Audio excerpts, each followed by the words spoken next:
Welcome to the Robert Lewis Sermons Podcast, an archive of Robert Lewis's sermons while at Fellowship Bible Church in Little Rock, Arkansas. The following podcast is one of Robert's original messages to men on manhood, found here under the series heading Authentic Manhood.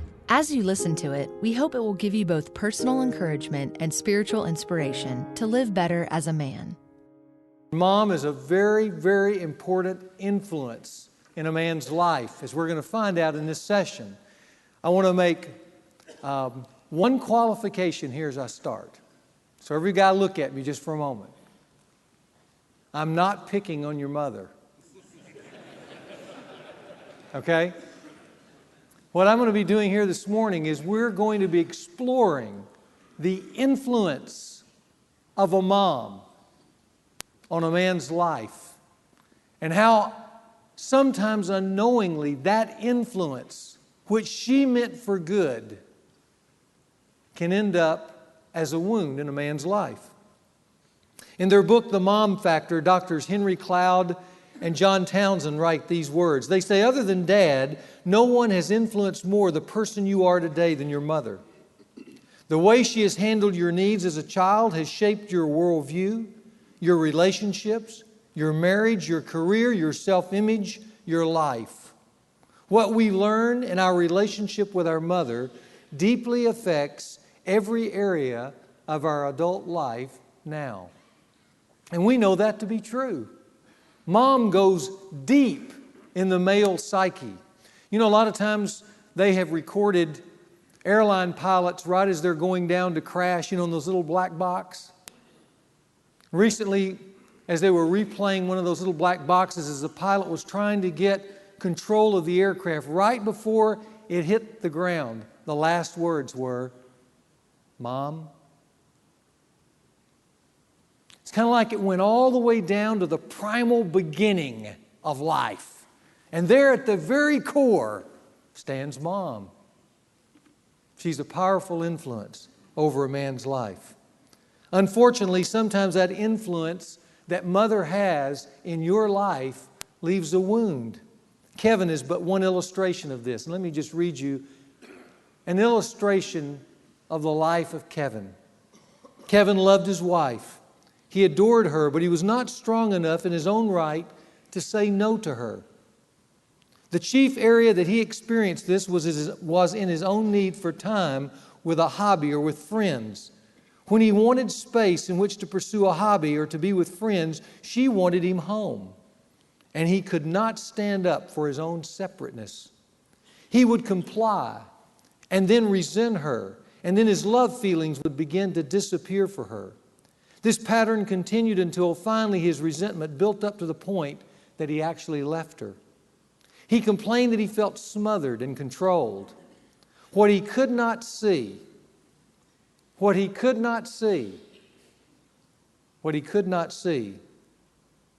was that this was his own fault. Kevin had never established boundaries with his own mom.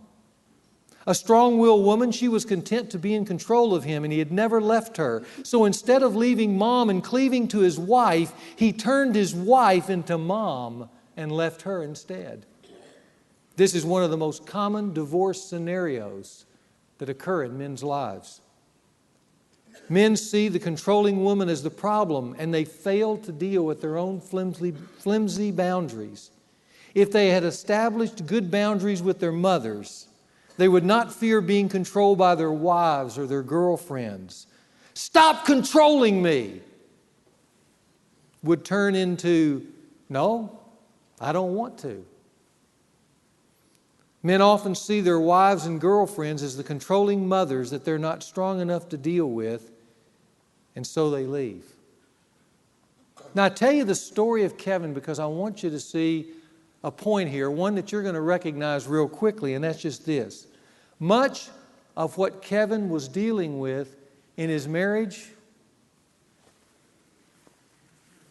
remember this, was simply this: unfinished business. He's still walking around with Mom's apron strings. He didn't know it. He never analyzed it. He never did what we talked about several weeks ago, and that is looking back to find out why I am the way I am. He deals ignorantly in the now, fighting phantoms that he can't see, and thinking this person's the problem when the roots go way back to that suitcase that he carries and the apron that's within it. This is what we call the mom factor. And it's prevalent in a lot of men's lives, believe it or not. A healthy relationship with mom requires two significant breaks, guys. The first is from physical bondedness. Most of you know about that one. That physical birth requires this newborn who's been part of the mother's body for 9 months. Like you, when at one point you were literally one with your mother for those 9 months. Suddenly there comes a moment where you have to be separate from her. But to be separate from her requires an unnatural break, one that she can't necessarily do for herself. And at birth, there has to be this cutting of the umbilical cord. Now, I happen to be at the birth of all 4 of my children.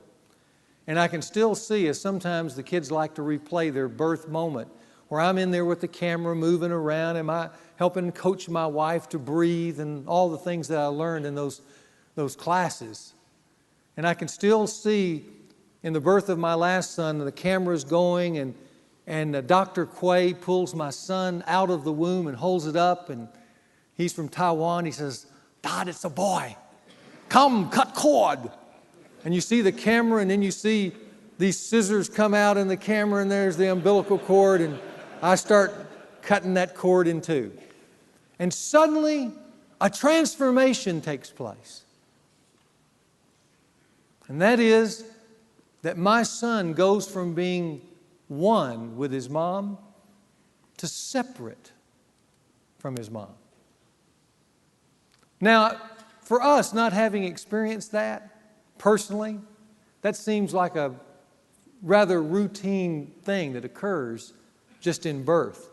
But did you know that for many moms, that is deeply significant, that moment? Because in that cut, the uncomfortable, that comfortable relationship that mom had with her child, that she had grown accustomed to, that was easy for her now, that she had experienced over those months, suddenly that radically changes. And she can no longer relate to the child the way she once did. That relationship has literally been cut off.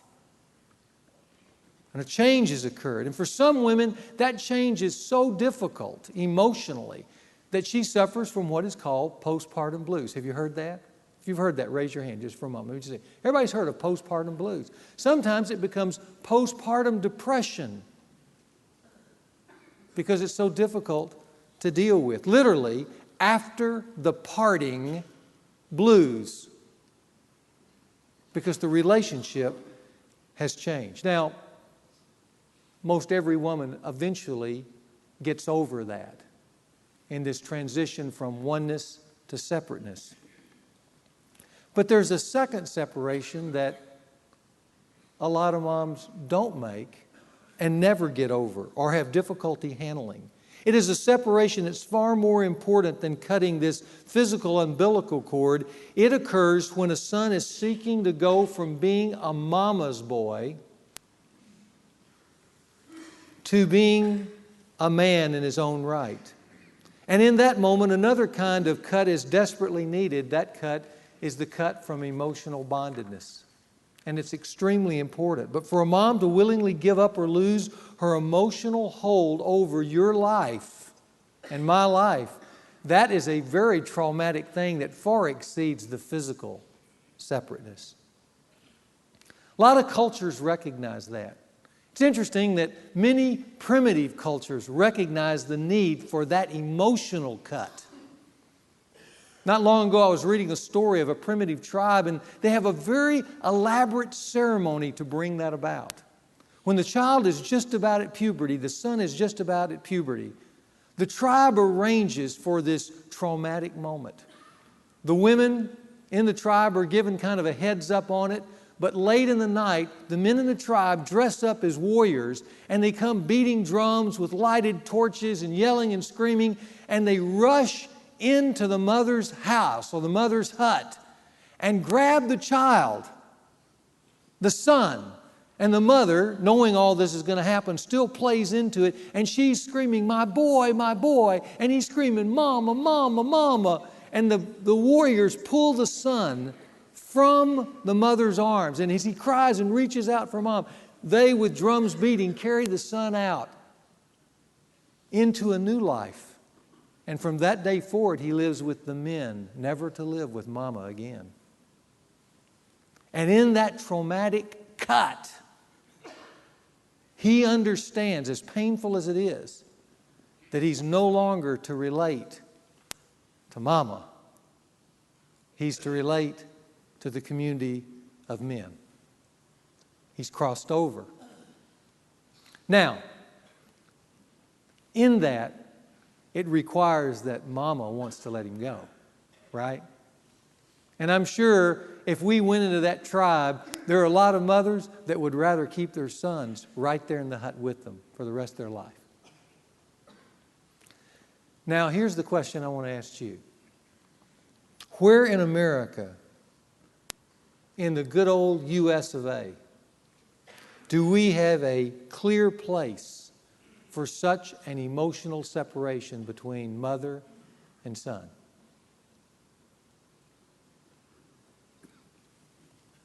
And the answer is, we don't, do we? There's no clear place along the road of life. And that is why, gentlemen, many men are still emotionally bonded with mom in one way or another. Now, we're going to explore some of the different ways. Some of them are very deeply entrenched. Some of them are just lightly connected. But because there's no clear separation, a lot of guys in their 30s, 40s, 50s, and 60s still have this connection to both worlds.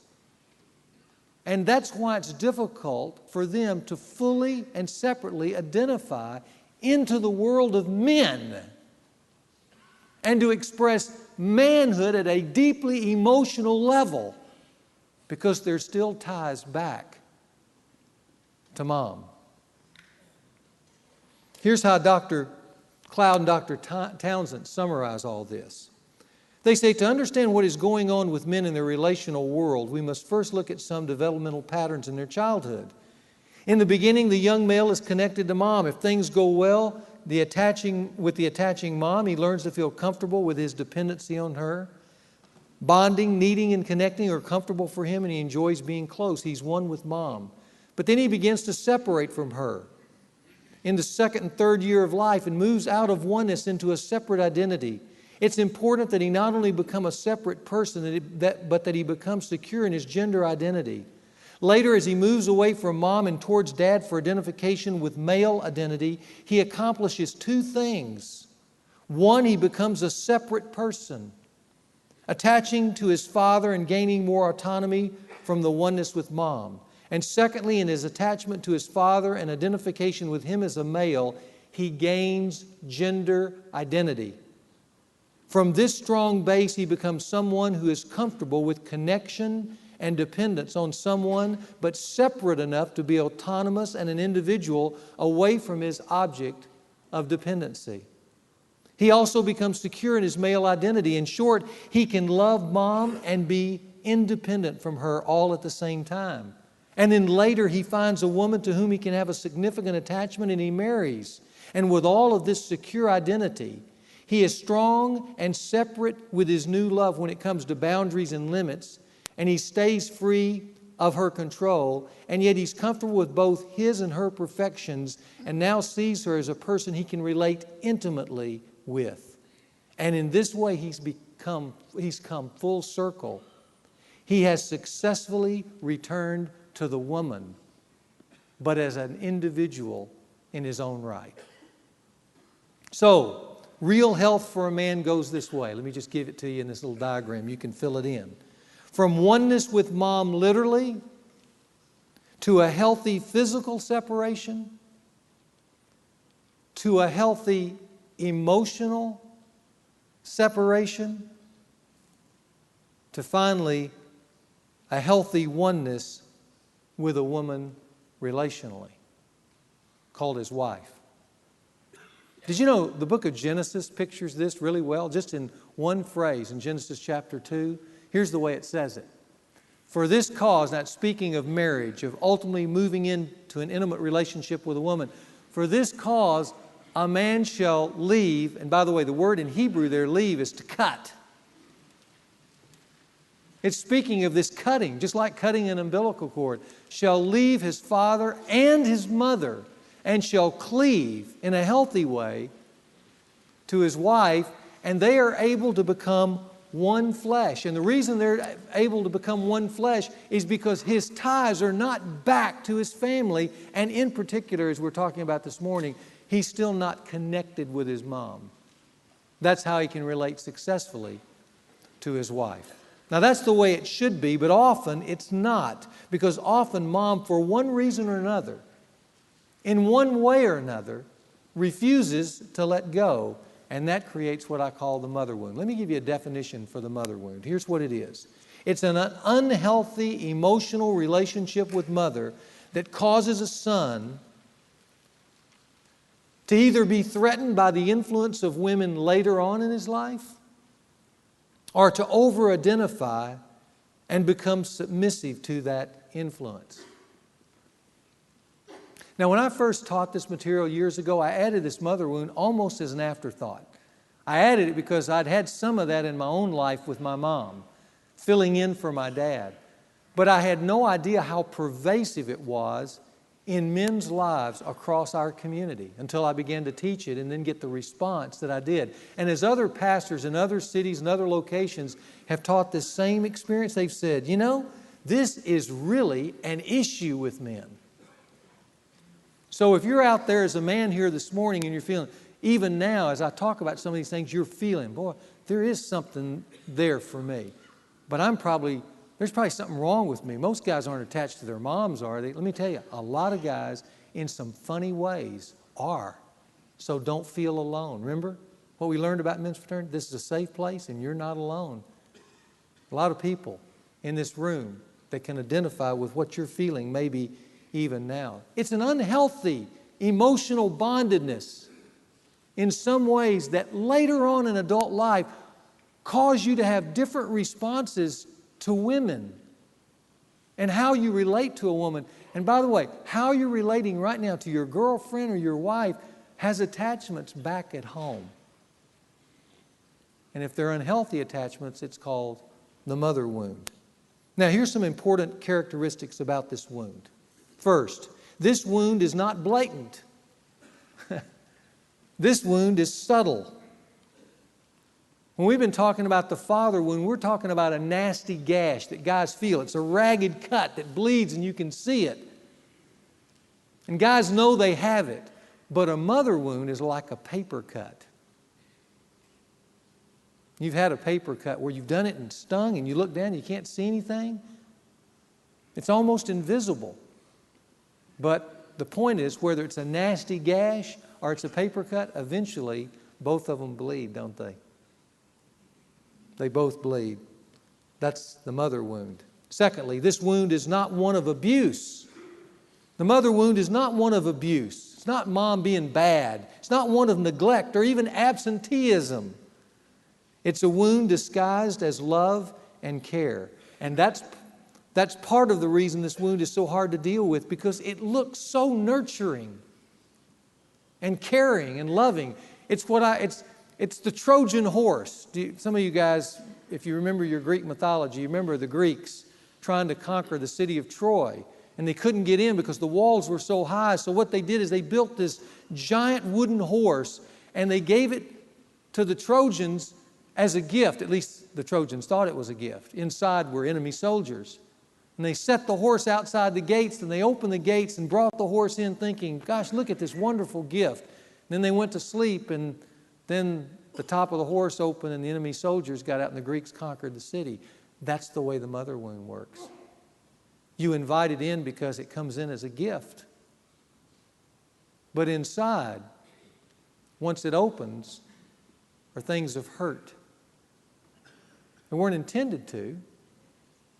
That's how it actually impacts a man's life. Thirdly, this is not a wound of inattention like it is with the absent father wound. This is a wound of over-attention. It's over-involvement and over-identification with. It's over-concern, which keeps the relationship between a son and a mother over time fused and connected in inappropriate ways. Fourth, this is a wound that looks like love, but over time it feels like control. It looks like love, but it feels like control. This is also wound number 5 that's so powerful that in adulthood it can wrongly shape or warp the masculine psyche. Guys, I've talked to men over the last 15 years, and I know of men who are still tethered to mom's wishes, to mom's feelings about him and his marriage and his children and what he does. Still tethered in some emotional way to mom's control over him, even though they're 40 years old or 50 years old or even 60 years old. Now, sometimes we can just sit back and kind of laugh about it, like this cartoon here that I want to put up. Take a look at the cartoon for a moment. This guy's at a psychiatrist, and it says at the bottom, "Next session, Mrs. Bentlow, I'd like your son to solo." And there he is. He knows he's got problems. He's come to see the psychiatrist, but mom's going to be right there with him, still taking care of him. You know, when I was about 16, I began to feel that love that felt like control. As my dad had problems, as I've talked to you about, and mom filled that vacuum, as mothers often responsibly have to do. After a while, though, as they had their war with each other over the different issues in their life, we were called in by mom. As she loved us and dad was absent, she expected in that love for us to be loyal. And my 2 brothers obediently followed whatever criticisms or thoughts she had about my dad. I was the only one that could look at it for whatever reason, maybe it's just personality, and I thought, you know, there's certain things that we could do here that could help both of you, but you're going to have to both give a little. I kind of, as I said, got called in to be the negotiator. But let me tell you, when your mom is giving you a lot of love and expects loyalty, you don't negotiate, you just obey. And every time I didn't obey, I paid a huge price. I was alienated, criticized. I was called every name in the book. And all I wanted to see as a little 16-year-old was just my mom and dad love each other. But see, it wasn't about love. It felt like love. It presented as love. But it demanded control. And that's what happens in a lot of guys' lives because they love their moms. We all love our moms. But oftentimes that love can turn sour if we're not careful. Now, let's just ask the question, how does this wound occur? Well, I want to give you just kind of 2 general reasons I think will be obvious to everybody in light of what we've been talking about. First, it often begins with an absent or distant father. Doesn't mean that dad's not in the home. He may be in the home, but he's just not involved in the home. And so mom tends to move in and fill the void in some ways. And there are kids that are going to be going to school here in the next few moments all over the city of Little Rock who mom is filling the void. Dad's making the money, but mom's filling the void because dad's absent one way or another. And I told you that in the last 50 to 100 years, our modern society has given young men more and more over to the world of women. They grow up in homes where mom is the primary presence because dad's not there. They go to schools where the school teachers are primarily women. They go to churches where in their grade school classes, they primarily have female mentors. And so their whole world becomes a world of women, and they have to figure out masculinity in absentia, without men. And now, interestingly, there's a new phenomenon in the last 20 years where more and more sons are finishing college and stuff like that and coming back home to live with mom and dad. And dad's thinking they need to get out on their own. But moms, welcome them back. Come on, live with us, son. I'll wash your clothes. I'll continue to feed you. I'll take care of you. I want to continue to be your mom. Because there's no cut. There's no break. That's so unhealthy. Sociologist Marion Levy has written that the overabundance of female mentors, I'm quoting him now, with little interaction with male mentors, here's what he says, is a historical peculiarity unlike anything we've ever seen. And the product we are reaping is what he calls the feminized man. I want you to look at that term just for a moment. The feminized man. What is that? Don't confuse it, guys, with the effeminate man. The man who has feminine physical characteristics or mannerisms. That's not what we're talking about. The feminized man can be the toughest, roughest guy you ever want to be around on the outside. But he can still be feminized. A feminized man is a man who has learned to act or think in ways that are more appropriate for women. He's passive oftentimes. He waits. He doesn't initiate. He doesn't lead. He follows. He doesn't take risk. He lets somebody else assert themselves in the moment. But he's strong and tough looking. But he defers. And he defers in this generation with a lot of young men to women. Let them be the warrior, the risk taker, the leader. The roles are reversed. And our culture is pumping out dogma that reverses the roles while it claims to be making them equal.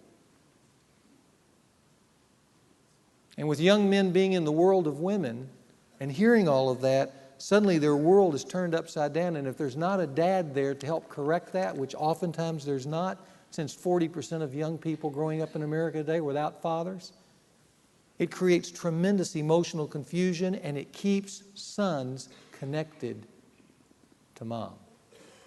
So it begins often with an absent dad. A second cause, though, more general, it's inflicted by 4 types of moms. One of 4 types of moms. And this can be dad in the home and involved in the home, but it can still be inflicted by one of 4 types of moms. The most common is what I'm just going to call the ignorant mom. The ignorant mom. Now, when I say ignorant, not ignorant in her intelligence. She can be brilliant. But ignorant in the sense that she doesn't understand the power she has over a son's life. And so today, with the idea of manhood being so vague and with a little by dad to help a boy know how he joins the community of men, she by default, continues to interact with her son in ways that she always has as a mom to a boy. And she's still talking to her son like a boy. She stays oblivious to the need her son has to disconnect from her emotionally. She's ignorant that he needs to develop a healthy separateness in his masculinity. He's 18 years old and she's still going and waking him up for school. Do you know sons like that in your home? She's still covering for him, still driving him to his doctor's appointment, or making an appointment for his haircut, or writing his checks. She's so over-involved with love that she is suffocating his masculinity. No wonder when the camera goes on the sports moment on television, all those young athletes wave to mom. Hi, Mom. You're number one. Absolutely. They may be 23 years old, but she's still taking care of them. That's what I mean. And they're not doing it because they want to hurt their sons. Just the opposite. They want to love their sons, but they're loving them too much. And they just don't understand it. And there's no community of men that come in and say, enough! We're going to cut that cord. Secondly, what I call needy, hurting moms. This is women who, for one reason or another, have lost their relationship with their own husbands, and so their son is grafted in as the next best male companion. In a sense, they marry their sons. Their son becomes an unsuspecting surrogate husband to fill, in some way, unmet needs in her.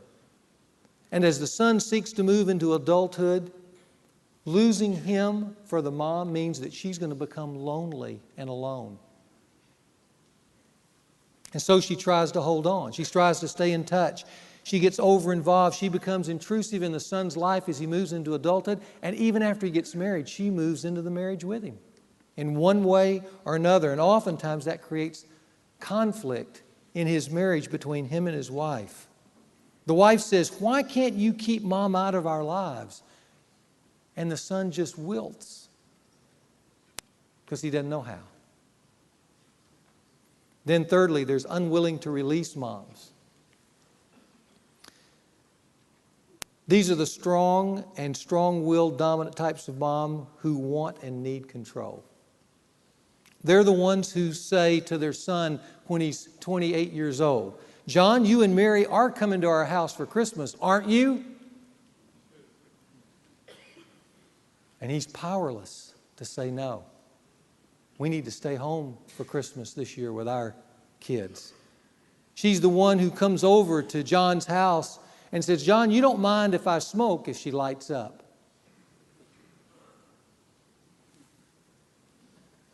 She's the one that says, "Carl, your children need this," or "your house needs that," and then goes out and buys it for him without his approval or his wife's approval. And the wife says, "Send it back. We don't need her being involved like that." But he finds himself suddenly in this rock and a hard place. And now he's between two women, and he doesn't know what to do, and he loses the respect of his wife as he stays bonded to his mom. And if the wife does stand up to his mother, then there's real problems, because he's got divided loyalties. And boy, what a war that is. Then finally, there are the fill-in-the-gap moms. That's where dad is absent all the time, so mom, of course, fills the gap, but in doing so, she bonds too deeply to her son. The thing she really needs to do, and the thing that I encourage moms like that to do, is to find male mentors, whether it's Boy Scouts or a church group or an older man to get involved. But oftentimes she won't do that. What she'll do is she'll stay involved in his life and try to cover for the dad who left, divorced, died, or whatever. And by the way, next week when we talk about how to resolve this wound, we're going to see that Jesus had that problem with his mom. And I think you're going to get some surprising insights next week. Well, this is how the wound is inflicted. Let's just look now at how this wound manifests itself in adulthood. Basically, this wound creates in men one of two extreme responses. Now, I want to give you a quote from Prentice Tipton, an African American who wrote in a journal called The Crisis in Black Manhood, but it's a great insight into men, all men, although he's addressing the African American community. He says this: "When mothers lead the family because the fathers fail to lead, either by absenting themselves from the home or taking a passive role," he says, "boys are deprived of the most important natural model of manliness. Growing up mainly under the supervision of women, many experience insecurity over their identity as men." Now I'm going to put the quote on the screen. "One tendency," Tipton says, "for boys growing up in such circumstances is to rebel against women who are authorities over them and become socially disruptive, irresponsible in family and work commitments, overly assertive about their manly prowess, especially in sexual areas, or leading lives characterized by violence and crime, alcoholism, and other addictions." In other words, he says, growing up in a home of a mom that's over-involved without dad, one of the tendencies that will be created in the son's psyche is to rebel against that suffocating control and become overly dominant in his own right or disruptive. A second tendency, he says, is for young men to identify with the adult women who are authorities in their lives and then learn to behave or react in ways that are more appropriate to women than to men. They become what I call soft males. To the extent that young males take either option, they do not learn the discipline, the responsibility, and the character involved in being a man. So, on your outline, here are the two responses that this wound creates in later adult life, and you can see if either one of these apply to you. Here's the first one. Men become dominant and controlling towards women if they had an overly involved mom at home. There are some sons, part of it's their personality, I believe, but there's some sons in that environment, and I think I was one of them. I was one of 3 sons. I reacted differently than my 2 brothers. But there's some sons who don't like all that over-attention and that over-involvement. They feel suffocated by it, so they contend against mom during their years underneath her care. And rather than folding into mom's over-involvement, they fight like crazy against it. They compete and they contend with it, and they resent it. But the problem is that's how they learn to relate to women. So then they go out in adulthood and they relate to the other women in their lives that way. And they see all women as a possible threat to their independence and sense of masculinity. And they come to fear intimacy because if they get too close to a woman, that woman might control them. And so they always keep this kind of barrier up. Or what they do instead is they try to find a woman they can control. And they seek to marry women that they can be safe with, but primarily rule over. And they become tyrants in their home. And anytime that soft woman tries to express her rights and her needs, he sees that as you're trying to take control of me. So he becomes even harder and more dominant over her life. Do you see that?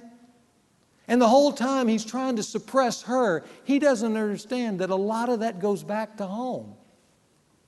Because he doesn't know how to maintain a relationship with another fully formed individual who has rights and needs and expressions and equalities of her own.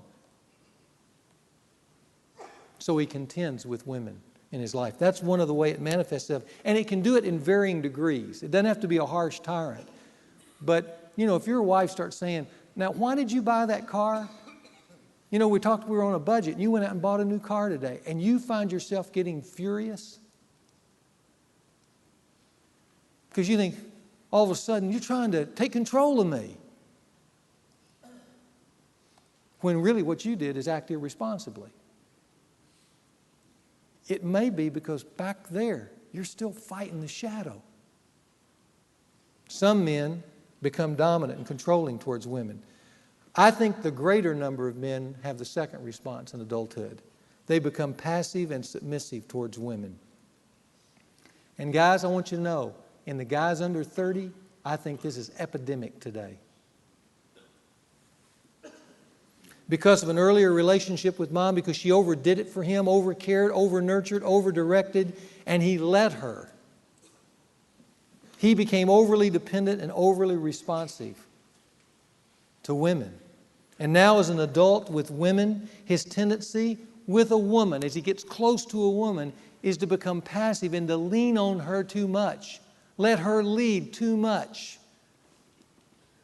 Seek to take care of me too much because that's the way mom did. In other words, he pulled out that giant umbilical cord he had to mom, and when he got into adulthood, he pulled it out and he began to look for what other woman can I plug this thing into and suck all these things that I need for me, care and concern, taking my feelings and lead me and provide for me from her. And so he tends to go out and marry a stronger woman. And when he marries that stronger woman, in their day-to-day relationship, you can see it. Because when they encounter issues, he waits for her rather than initiate. He shuns risk-taking. He struggles in making decisions. He places a high emphasis on his feelings. He prefers other people's approval, especially his wife's, before committing. And he looks like a man, but he acts in characteristics that are a little more feminine. He becomes the soft male. And what he wants in a woman is a mother wife. And he finds it. And she marries him. And at the beginning, she thinks she's marrying a sensitive male, the alpha male. But in time, she learns to resent him because he won't lead, and he won't protect, and he won't take risk, and he won't step forward. And she gets tired of it. He's passive. The healthy path with mom should have been physical and emotional oneness with mom in the early years, and then a healthy and complete separation in the middle years, and then finally a healthy relational oneness with a woman in the final years. Marriage. That's the way it should be. Unfortunately, for a number of men, it's not that way in varying degrees. So the question is, how do you heal this overly bonded with mother wound? And how do you cut this invisible umbilical cord? Those are good questions, aren't they? And those are the questions we're going to answer next week. We'll see you then. Thank you for listening to the Dr. Robert Lewis Sermon Podcast. If you were encouraged by this message, please rate and review this podcast. In addition, share this with your friends and community. This podcast was produced by the team at Sound of a Rose. You can learn more about the team at soundofarose.com.